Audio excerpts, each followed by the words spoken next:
ఇంట్లో అయితే మాత్రం ఈరోజు వెజిటబుల్స్ ఏమీ లేకుండా మంచి గ్రేవీ కర్రీ అయితే తయారు చేయమని చెప్పారు. అది రైస్‌లోకి బావుండాలంట, మళ్ళీ చపాతీలోకి కూడా బావుండాలి అని చెప్పారనమాట. అందుకనేసి అయితే ఈరోజు ఒక రెసిపీని మీతో కూడా షేర్ చేస్తున్నాను.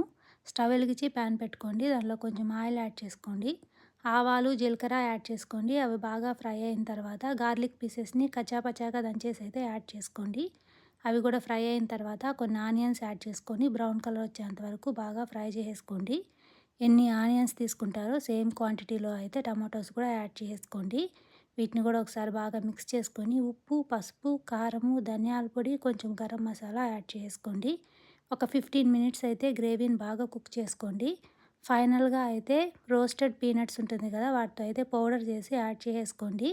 ఇంకొక 5 మినిట్స్ కుక్ చేసుకొని కొత్తిమీరతో గార్నిష్ చేసుకొని సర్వ్ చేసుకోండి. యమ్మీ యమ్మీగా ఉండేటువంటి గ్రేవీ కర్రీ అయితే రెడీ అయిపోతుంది.